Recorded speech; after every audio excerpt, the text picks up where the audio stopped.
धर्मात्मांच्या पुण्यात्मांच्या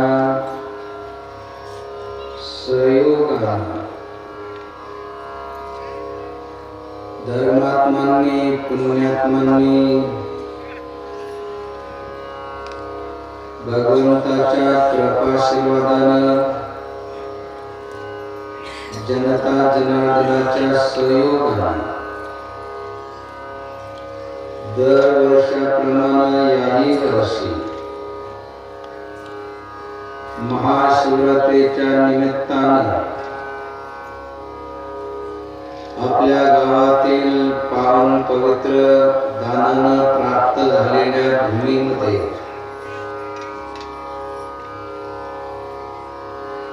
आज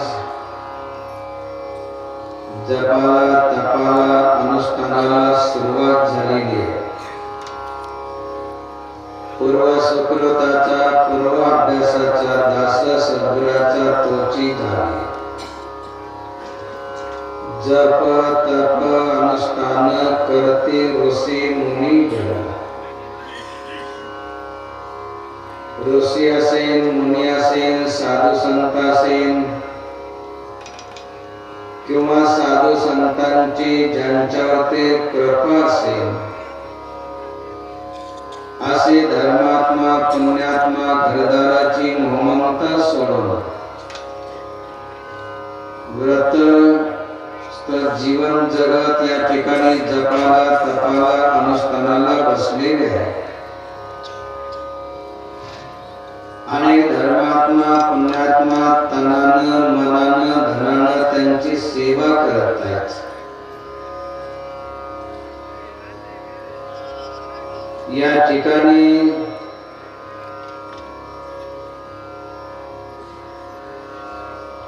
जे भगवंताला मानणारे आहे, भगवंतावरती साधू संतांवरती ज्यांचा विश्वास आहे असे धर्मात्मा पुण्यात्मा घरदाराची मोहममता सोडून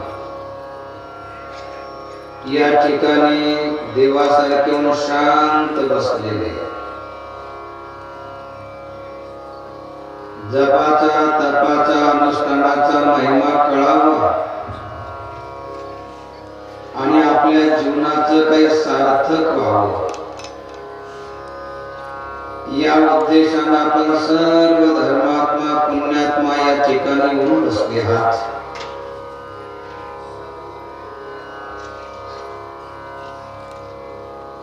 या ठिकाणी पूर्व काळामध्ये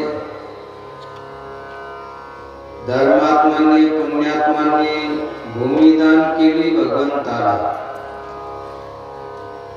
आता देखील धर्मात्मांनी पुण्यात्मांनी या ठिकाणी भूमिदान केले. जे भूमिदानाने प्राप्त होते त्या भूमीमध्ये बसून जर आपण भगवंताचं चिंतन स्मरण केलं,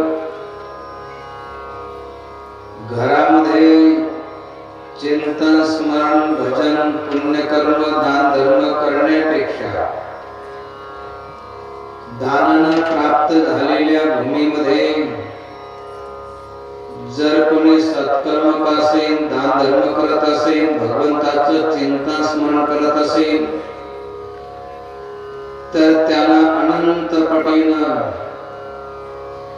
पुण्याची प्राप्ती होते. अनंत जन्मीचं त्यांचं पाप नष्ट होतं. म्हणून आपण या ठिकाणी आले आहात. जपाचा तपाचा साधू संतांचा भगवंताचा महिमा जाणण्यासाठी आपण आले आहात. तर जपाचा तपाचा अनुष्ठानाचा दानाचा पुण्याचा जर आपल्याला महिमा जाणून घ्यायचा असेल तर त्याच्यासाठी आपलं मन शांत केलं पाहिजे, निर्मळ केलं पाहिजे. कसं? जैसी गंगा वाहे तैसे जाचे मन भगवंत जाण तया जवळे देव भक्ती भावी वा. आणि स्वानंदाचा गाभा तया दिसे, त्याला स्वानंद सुखाची प्राप्ती होते. म्हणून स्वानंद सुखाची प्राप्ती होण्यासाठी प्रत्येकानं असं शांत बसायचंय, सरळ बसायचंय, एक दीर्घ श्वास घ्यायचाय, त्याच्यानंतर ओंकाराचं उच्चारण करून नामाचं अभंगाचं उच्चारण करायचे, जेणेकरून आपलं धन तन मन आणि वाणी पवित्र झाली पाहिजे. दानानं धन पवित्र होतं, भगवंताच्या चिंतनानं स्मरणात मन पवित्र होतं. भगवंताचं नाम असेल, श्लोक असेल, दुआ असेल, अभंग असेल तर त्याच्या उच्चारणानं आपली वाणी पवित्र होते. न आपल्या धनाला तनाला मनाला पवित्र वाणीला देखील पवित्र करण्यासाठी या ठिकाणी धर्मात्माने पुण्यात्माने सर्व आयोजन केलेलं आहे. आपण देखील सर्व धर्मात्मा पुण्यात्मा आपल्या घरदाराची मोहममता सोडून या पावन पवित्र दानानं प्राप्त झालेल्या भूमीमध्ये आपण येऊन बसले आहात. तर काय करा, आपल्या धनाला तनाला मनाला वाणीला पवित्र करण्यासाठी प्रत्येकानं परत एकदा दीर्घ श्वास घ्यायचा, त्याच्यानंतर ओंकाराचं उच्चारण करायचंय, त्याच्यानंतर श्लोकाचं नामाचं अभंगाचं उच्चारण करायचंय. म्हणून प्रत्येकानं एक दीर्घ श्वास घ्यायचा आणि ओंकाराचं उच्चारण करायचंय.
व्रतस्थ जीवन जगत भगवंताचं चिंतन स्मरण करतायत.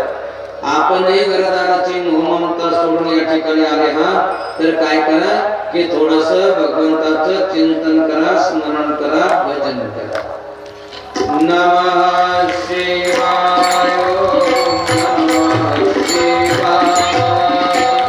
नमः शिवाय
नमः शिवाय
संतांचे अभंगवाणी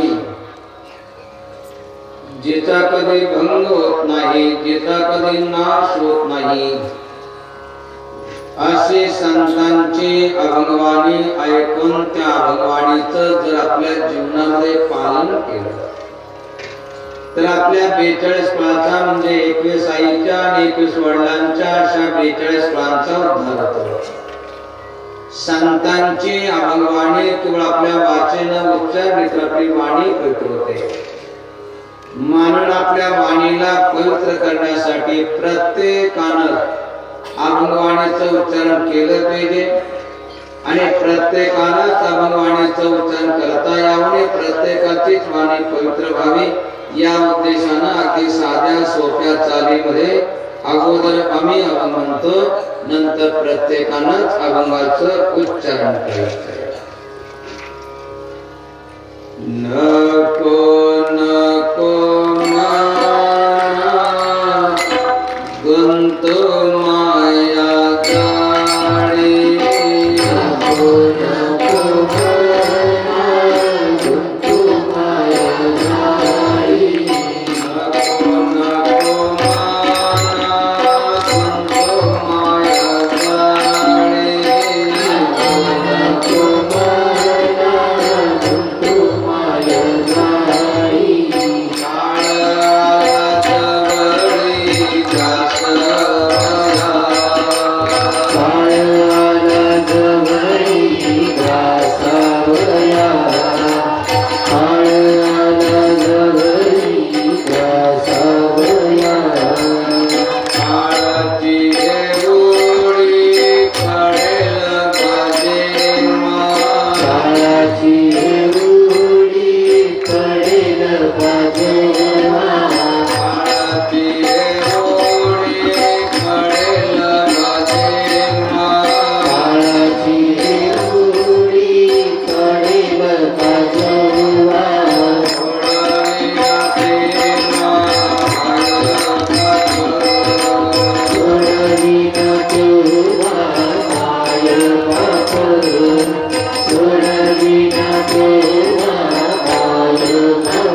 नको नको मना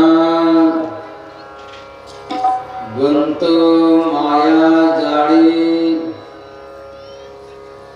काळ आला जवळे ग्रास वया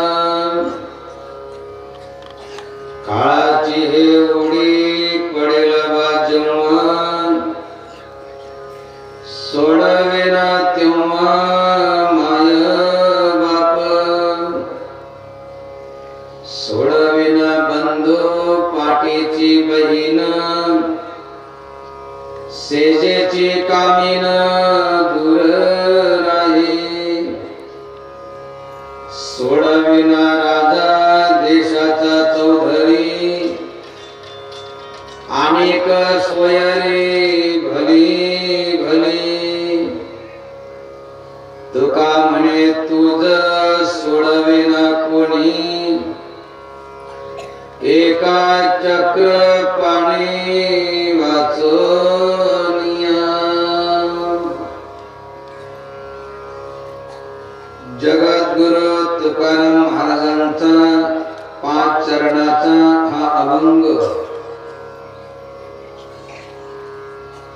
हा अभंग लिहून साधारणतः 450 वर्ष झाले. एवढे वर्ष निघून गेले तरी त्या अभंगाचं साधू संत धर्मात्मा पुण्यात्मा उच्चारण करतात आणि ज्यांनी हा अभंग लिहिला त्या जगद्गुरु तुकाराम महाराजांची आरती करतात, पूजन करतात. बऱ्याचशा ठिकाणी मंदिर बांधलेले.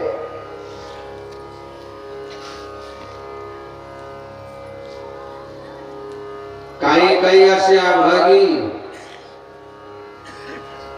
लोक जास्तीत जास्त त्यांचं 10वं होईपर्यंत त्यांची आठवण करतात. 10वं झालं की कोणी त्यांची परत आठवण करत नाही. एवढे वर्ष झाले तरी साधू संतांची आठवण का केल्या जाते? त्याचं कारण काय? तर संत काय करतात? घरदाराचा त्याग केला की जगाला उपदेश करत फिरतात असं नाही. सर्वात पहिले संत काय करतात की आपल्या मनाला उपदेश करतात, आपल्या मनाला समजवतात. असं म्हणतात की मारावे परी कीर्ती रूपी उरावे, मूर्ति से कीर्ति बड़ी, बिन पंख उड़ जाए मूर्ति तो मिट जाएगी, कीर्ती कभी न जाए. आणि ज्यांची कीर्ती या जगामध्ये कोणी गात राहतं, दुसऱ्याला सांगत राहतं, असा पुण्यात्मा ज्याही ठिकाणी जन्म घेतो एकतर भगवंतामध्ये मिळून भगवंत स्वरूप होऊन जातो, किंवा जिथेही जन्म घेतो तिथं आपण तर जगाला तारण्याचं कार्य करतो. म्हणून आपण तरुण जगाला तारायचं असेल तर त्याच्यासाठी मेल्यानंतर देखील आपली कीर्ती या जगामध्ये राहावी असं वाटत असेल तर त्याच्यासाठी आपण काय करा. तसं तर जे जे आपणाशी ठावे ते ते इतरांशी सांगावे, ज्ञानी करून सोडावे सकळ जग. आपण ऐका, दुसऱ्याला सांगा, परंतु ते ऐकतीलच असं नाही. तर आपण काय करा, सर्वात पहिलं आपल्या मनाला समजवा. जेवढे जेवढे महापुरुष होऊन गेले, ज्यांची लोक आरती करतात, पूजन करतात, मंदिर बांधतात, ज्यांच्या दर्शनासाठी देवी देवता तरसतात, महापुरुष तरसतात, कितीही ऐश्वर्यशाली असेल तरी परंतु ते ऐश्वर्यशाली पुरुष अशांचं दर्शन घेतात की ज्यांनी आपल्या मनाला समजवले. कालच आपण छत्रपती शिवाजी महाराजांची जयंती साजरी केली. त्या महापुरुषाचं ऐश्वर्य असं होतं की त्यांच्या जवळ कसल्या प्रकारची कमतरता नव्हती. सर्व भोगैश्वर्याचे साधन होते.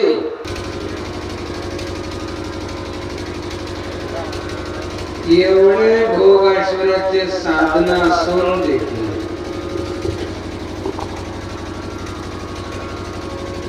ते काय करायचे. समर्थ रामदास स्वामी असेल, जगद्गुरु तुकाराम महाराज असेल, त्यांच्या सानिध्यात घ्यायचे, त्यांचं दर्शन घ्यायचे. समर्थ रामदास स्वामी जवळ तसं लौकिक अर्थानं काय नव्हतं. लज्जा रक्षणासाठी एक कौपिन, भगवंताचं नेहमी स्मरण राहावं याच्यासाठी एक माळा, ध्यानामध्ये जास्त काळ बसण्यासाठी आधारासाठी कोबडी, आणि माधवकरी किंवा भिक्षा मागण्यासाठी जोडी, एवढं साहित्य होतं. तरी त्यांच्या सानिध्यात जायचे, त्यांचं दर्शन घ्यायचे. का तर रामदास स्वामींनी आपल्या मनाला समजवलं होतं. आपण देखील काय करा, आपल्या मनाला समजवा. काय समजवा? मना सज्जना भक्ती पंथी जावे, तरी श्री हरी पाविजे तो स्वभावे. जनी निंद्यते सर्व सोडून द्यावे, जनी वंद्यते सर्व भावे करावे. जेवढे या ठिकाणी बसलेले किंवा ज्यांच्यापर्यंत हा आवाज जातोय त्या सर्वांनी काय करायचंय, आपल्या मनाला समजवायचंय.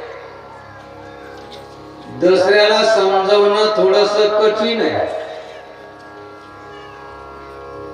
परक्याला समजवणं थोडस कठीण आहे. तो ऐकेनच असं नाही. परंतु आपलं मन आपलं आहे. आपल्या मनाला सहज आपल्याला समजवता येईल. काय समजवा?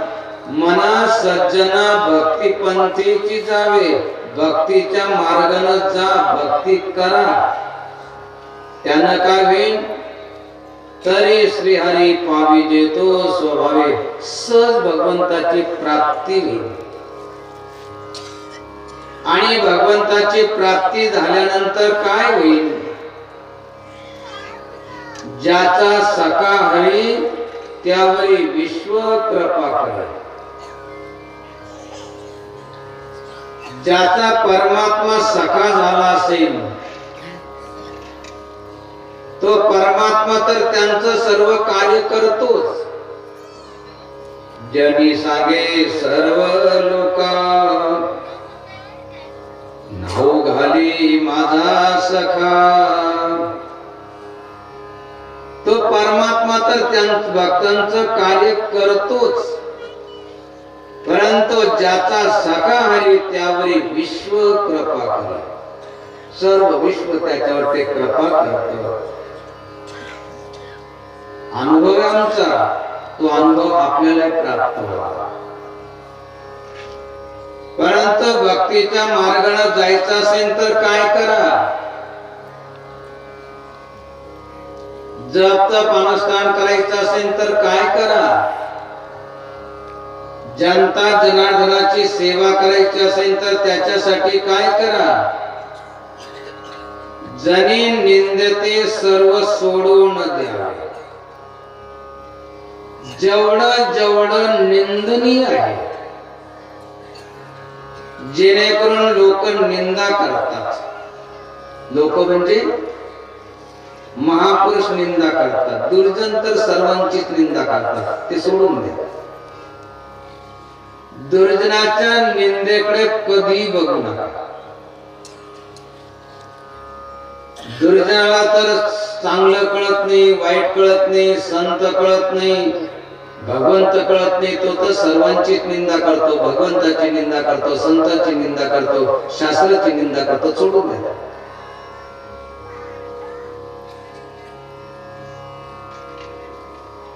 त्याच सोडून द्या. जसं कुत्र जे आहे, चोर आलं तरी भुकत आणि एखादे संत आले तरी ते भुकायला लागतात. त्याला नाही कळत चांगलं वाईट. तसे दुर्जन असतात ते तर निंदा करणारच आहे. परंतु महापुरुष, एखादे सत्पुरुष जर निंदनीय कर्म केल्यानंतर नाव ठेवत असेल तर ते निंदनीय कर्म आपण सोडून द्या. जनी निंदते सर्व, एकही ठेवायचं नाही. जनी निंदते सर्व भाव सोडून द्यावे आणि जनी वंद्यते सर्व भावे करावे. आता निंदनीय काय, वंदनीय काय, जास्त काय सांगण्याची आवश्यकता नाही. एखाद्याने जर आई वडिलांची सेवा नाही केली तर लोक निंदा करतात. ज्या आई वडिलांनी आपल्याला लहानचं मोठं केलं, आपल्याला सांभाळलं आणि वृद्धावस्थेमध्ये जर त्यांची सेवा नाही केली, त्यांना जर सांभाळलं नाही तर लोक निंदा करतात की आई वडिलांनी एवढं केलं आणि असे दुर्जन निघाले की आई वडिलांची सेवा करत नाही, सांभाळत नाही. ज्या पत्नीनं सर्वस्वाचा त्याग केला, आई वडिलांचा त्याग केला, भाऊ बहिणीचा त्याग केला, गावाचा कुळाचा त्याग केला आणि सर्वस्व त्यागून आपल्यावरती विश्वास ठेवून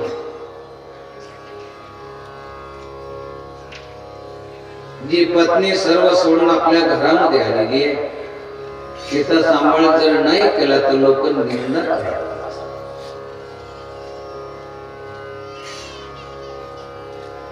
चोरी केली तर लोक वंदन थोडंच करतात, त्याची मिरवणूक थोडंच काढतात.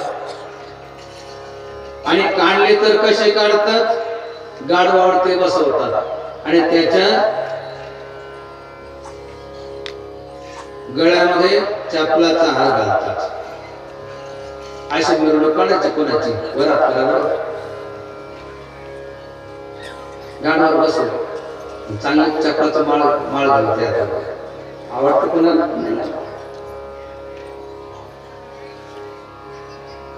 पण कोणी जर आपल्याला वंदन केलं, फुलाचा हार घातला, शाल घातली, कशामुळं?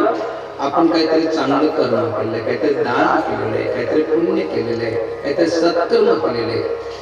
जनी वंद्यते सर्व सोडून द्या, जनी वंद्यते सर्व भावे करावे, श्रद्धापूर्वक भावनापूर्वक केलं पाहिजे. सांगायचं तात्पर्य आपल्या मनाला समजवा, जसे संत समजवतात. आणि म्हणून संताच्या सानिध्यात सर्वांना सुखाची प्राप्ती होते. या सुखाकारणे देव विडावला, वैकुंठ सोडून संता सदनी राहिला. धन्य धन्य संतांचे सदन, जेथे लक्ष्मी शोभे. कशामुळं? मनाला समजवलं. संतांनी मनाला समजवलं, ते वंदनीय झाले. आपण जर आपल्या मनाला समजवलं ना, आपण देखील वंदनीय होऊन जा. जगद्गुरु तुकाराम महाराजांचे अभंग गायले जातात, त्यांचा जय जयकार केला जातो, त्यांची आरती केल्या जाते. बऱ्याचशा ठिकाणी त्यांची मंदिरं बांधले. का बांधले? कारण त्यांनी आपल्या मनाला समजवलं होतं. काय समजवलं होतं? आपण त्यांनी जसं समजवलं तसं आपण आपल्या मनाला समजवा. काय समजवा? नको नको मना गुंतो माया जाळी, नको नको मना गुंतो माया जाळी, नको नको मना गुंतो माया जाळी, नको नको मना गुंतो माया जाळी.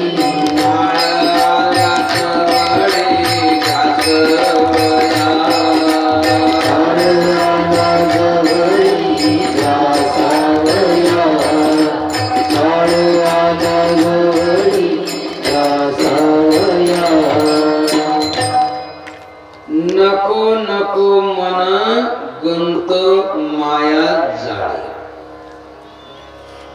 या माया जाळामध्ये गुंतू नका.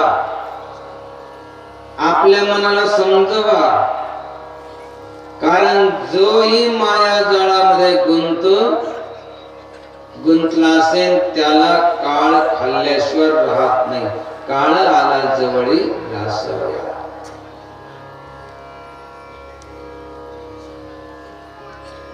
अनेक जाळे आपण बघितले असेल. सशाचं जाळं, हरणीचं जाळं, माशाचं जाळं. हे जाळे आपण भले बघितले नसेल, परंतु एक कोळ्याचं जाळं आपण बघितलं असेल निश्चित. कोळी म्हणजे एक कीटक.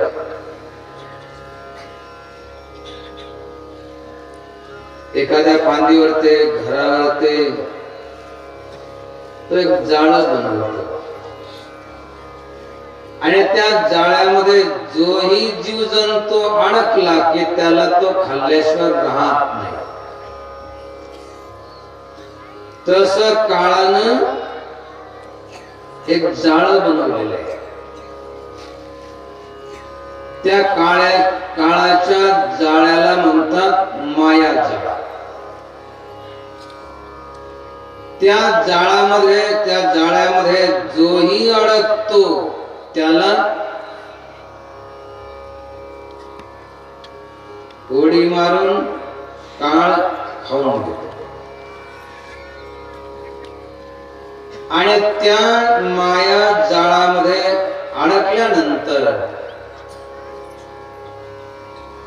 असा या जगामध्ये कोणीच नाही की तो माया जाळामध्ये अडकल्यानंतर काळाच्या तावडीतून सोडेल. असे या जगामध्ये कोण आहे हे जाणून घ्या. कोण सोडेल आपल्याला? सर्वात पहिलं आपली जी भ्रांती झालेली आहे, कोणती? आई सोडीन, बाप सोडीन, भाऊ सोडीन, बहीण सोडीन, पती सोडवीन, पत्नी सोडवीन, एखादा मोठा सोयरा असेल तर तो सोडवीन, कोणी सोडवणार नाही. जसं सांगितलं, काळाची हे ओढी पडेल बाजेवा, काळाची ओढी पडेल बाजेवा, काळाची हे ओढी पडेल बाजेवा, काळाची ओढी पडेल बाजेवा,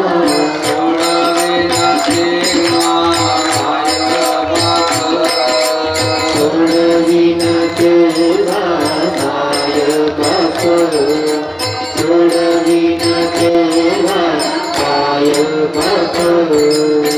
आई सोडू शकत नाही, बाप सोडू शकत नाही, भाऊ सोडू शकत नाही, बहीण सोडू शकत नाही, पती सोडू शकत नाही, पत्नी सोडू शकत नाही.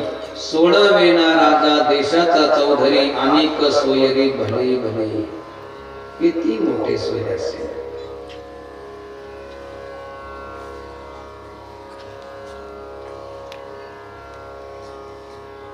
एवढ्या वर्षापासून हा अभंग घेतला जातो. अनेकांचा पाठही झाला असेल, काहींच अगदी चालीमध्ये म्हणता येत असेल. अभंग पाठ झाला, अगदी तालासुरामध्ये म्हणता आला, म्हणजे आपल्या जीवनाचं सार्थक होतच असं नाही. याचा अर्थ पाठ करू नका, तालासुरामध्ये म्हणू नका असं नाही.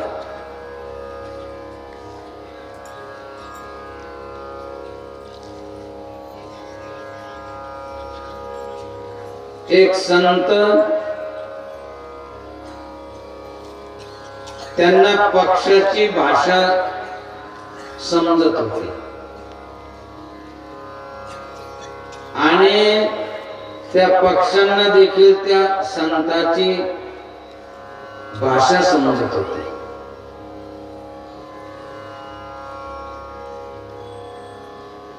ज्या ठिकाणी ते संत राहत होते त्या ठिकाणी काही पक्षी राहत होते. एक दिवस त्या पक्ष्यांना पकडण्यासाठी, खाण्यासाठी एक शिकारी आला. म्हणून त्या संतांनी त्या पक्ष्यांना सावधान केलं, समजून सांगितलं.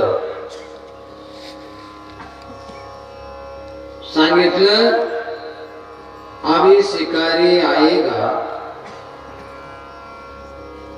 अपना जाल बिछाएगा, उसमें दाना डालेगा, मुंह से उसमें हंसना नहीं. अगदी सर्वांनी पाठ केलं, तालासुरामध्ये गायला लगले. अभी शिकारी आएगा, अपना जाल बिछाएगा, उसमें दाना डालेगा, मुंह से उसमें हंसना नहीं. शिकारी आला, त्यानं ते जाळे पसरलं, त्याच्यामध्ये दाणे टाकले, ते खायला आले आणि त्या जाळ्यामध्ये सर्व अडकले आणि त्या शिकाऱ्यांना ते सर्व पक्षी आपल्या खांद्यावर ते घेऊन तो चालायला लागला. यांचं भजन चालू झालं. आगे शिकारी आएगा,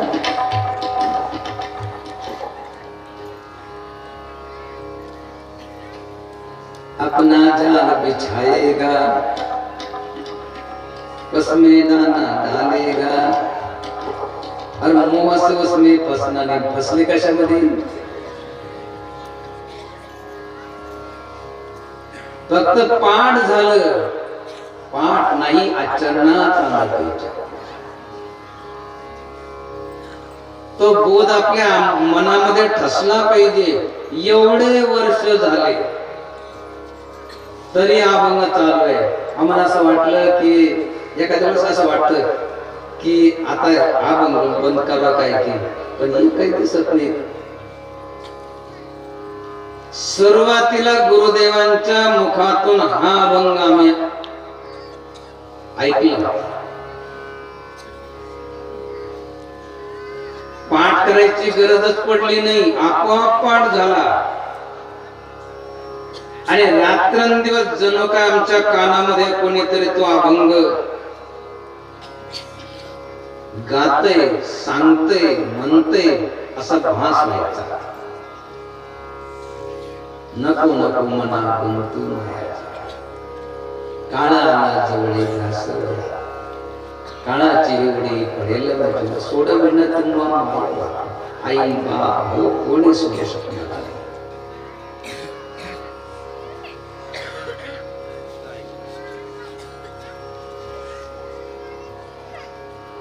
आपल्या कानामध्ये एवढ्या वर्षापासून चालू आहे. वाटतं की एखाद्या तरी मनाला समजवलं असेल. खरोखरच कोणी समजवलं का? परत करावं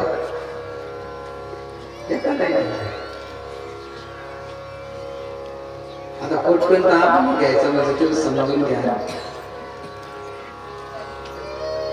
कठीण आहे माया जाळापासून सोडवणं, थोडं सोपं नाही. पण थोडे बहुत का होईना जस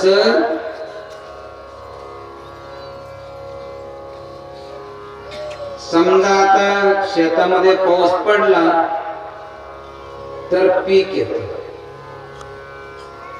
गावामध्ये पडल्यानंतर, शहरामध्ये पडल्यानंतर काय होतं?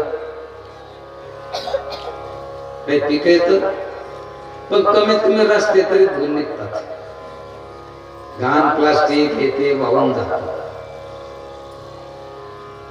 व्यर्थ जात नाही. या जन्मात नाही तर कमीत कमी मृत्यूच्या क्षणी का होईना, कारण काही काही किती समजून सांगावं नाही लक्षात येत.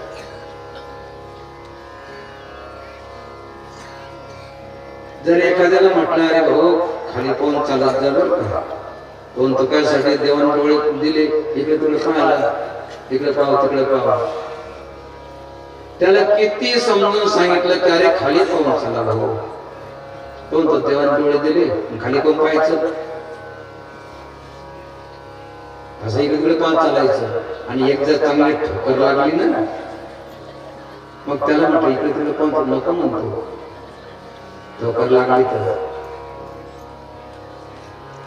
असं एक दिवस का विना आपल्या लक्षात आल्याशिवाय राहणार नाही की ज्यावेळेस काळ येतो ना, काळ खातो ना, संकट येतं ना, त्यावेळेस कोणी सोडू शकत नाही. कोण सोडवतं? शेवटच्या चरणामध्ये. तू का म्हणे तो सोडविना कोणी, तू का म्हणे तुझ सोडविना कोणी, तू का म्हणे तुझ सोडविना कोणी, तू का म्हणे तुझ सोडविना कोणी. एका चक्रपाणी वाचोनिया, एका चक्रपाणी वाचोनिया, एका चक्रपाणी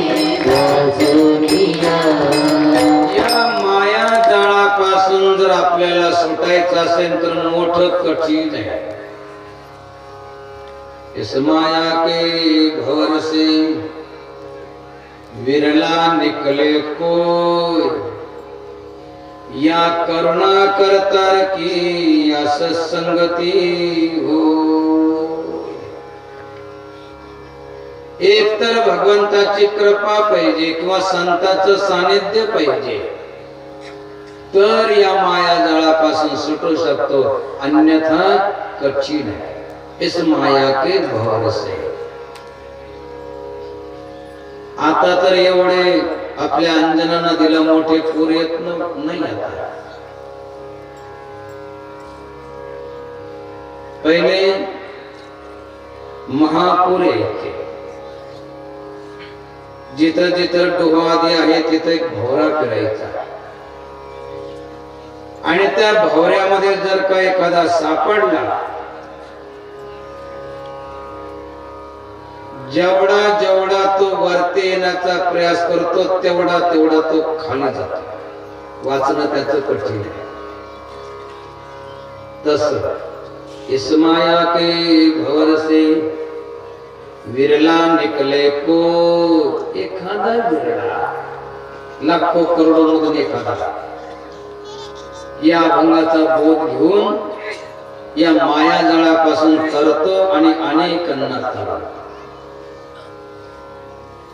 या मायाजाळापासून जर तरायचं असेल तर आपल्या संतांच्या सानिध्यात जावं लागेल, गुरुच्या सानिध्यात जावं लागेल. कोणत्या गुरुच्या, कोणत्या संतांच्या? बंधे को बंधा मिल, छोटे को उपाय, सेवा कर निर्बंध की पल में दे छुड़ाए. एक या खांबाला बांधला, एक दुसऱ्या खांबाला बांधला. आता कोण कोणाला सोडून? दोन्ही बांधलेले. बंधे को बंधा मिला, छोटे छोटे कोण उपाय, सेवा कर निर्बंध की पल में दे छुड़ाए. जो या बंधनापासून मुक्त झालेला आहे त्यांच्या सानिध्यात जा, त्यांची वाणी ऐका. इस माया के भंवर से विरला निकले कोई, या करुणा करतार की या सत्संगती हो. एक तर संतांची भगवंताची कृपा पाहिजे, आणि नाही जर आपल्याला संतांची संगती मिळाली, भगवंताची कृपा मिळाली, तर या माया जाळामध्ये आपण गुंतल्याशिवाय राहणार नाही. काळ तर खातोच, परंतु या माया जाळामध्ये गुंतल्यानंतर जीवाची दुर्दशा कशामुळे होते? माया का भ्रमाया कही, अधर्म को धर्म, ज्ञानी जन को यह कहे, आपन समझे मर्म. माया ने सजीव से दिया सुपंत छुड़ाए, अनेक भोग सन्मुख धरे, इनमें लिया फसाए. माया विष यह माया विष बेल है, अनेक रंग फल दे, जो भूले सेवन करे उसके प्राण हर ले. या माया जाळामध्ये गुंतल्यानंतर जे सत्य आहे ते असत्य मानतो, आणि जे असत्य आहे त्याला सत्य मानतो. संसार मिथ्या त्याला सत्य मानतो, रात्रंदिवस करत राहतो. केवळ आपल्या गावासाठी नाही, तर आपल्या भागातील धर्मात्मा पुण्यात्मा जे चांगले गाव असेल, त्या गावामध्ये जे धर्मात्मा पुण्यात्मा राहतात, त्या सर्वांचं हित व्हावं, त्या सर्वांचं कल्याण व्हावं, या उद्देशानं दरवर्षाप्रमाणे याही वर्षी या ठिकाणी जपाचं तपाचं अनुष्ठानाचं आयोजन तर केलेलंच आहे महाशिवरात्रीच्या निमित्तानं, परंतु या वर्षीचा कार्यक्रम, या वर्षीचं नियोजन थोडस वेगळं आहे. वेगळं म्हणण्याचं कारण ही जागा दानानं प्राप्त झाली. याचा अर्थ आपण जिथं अगोदर अनुष्ठान घेत होतो ती काही विकत घेतली होती असं नाही, परंतु ज्या भूमीमध्ये आपण अनुष्ठान करायचो तर थोडासा दोष लागायचा. कोणता दोष? की त्यांचे जे पेरलेलं माल असायचे ते पुण्यात्मा धर्मात्मा काय करायचे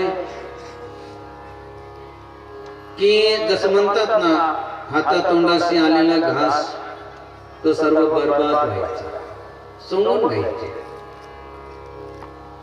भले त्यांची भावना चांगली होती, श्रद्धा चांगली होती, परंतु थोडा बहुत दोष लागतोच. कुणाचा भाग घेणं चांगलं नाही.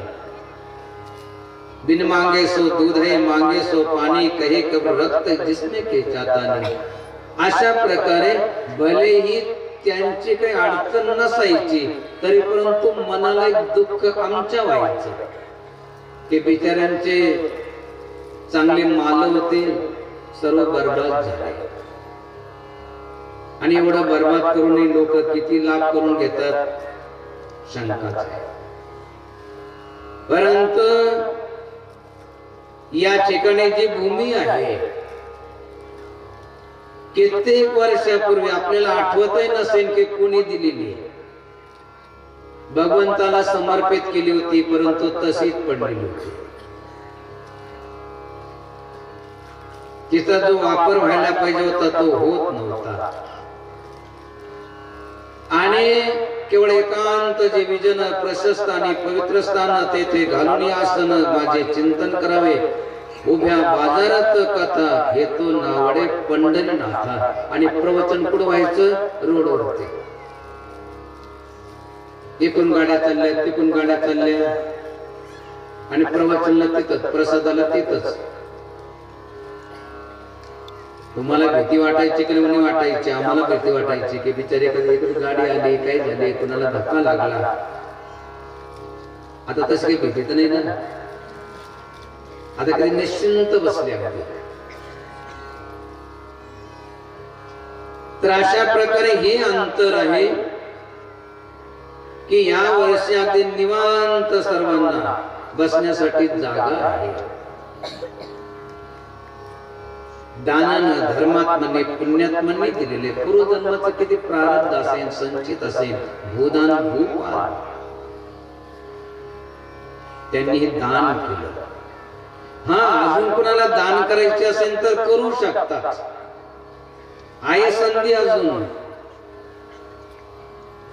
करायची असेल तर करू शकतात. भूमी दान करा, कुणाला मुलगा दान करायचा असेल तर मुलगा दान करा, कुणाला भाऊ दान करायचं असेल तर भाऊ दान करा, नवरा नका दान करा.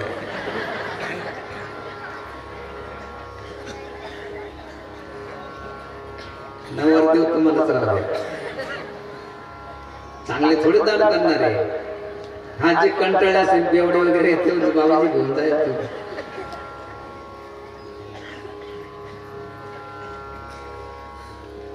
तर अशा प्रकारे संधी आपल्याला आहे, अन्नदानाची संधी आहे, सेवेची संधी आहे. आणि या वर्षी विशेष अजून हे आहे की महाशिवरात्रीच्या निमित्तानं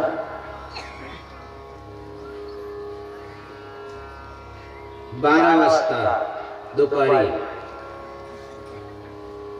महाशिवरात्रीच्या निमित्तानं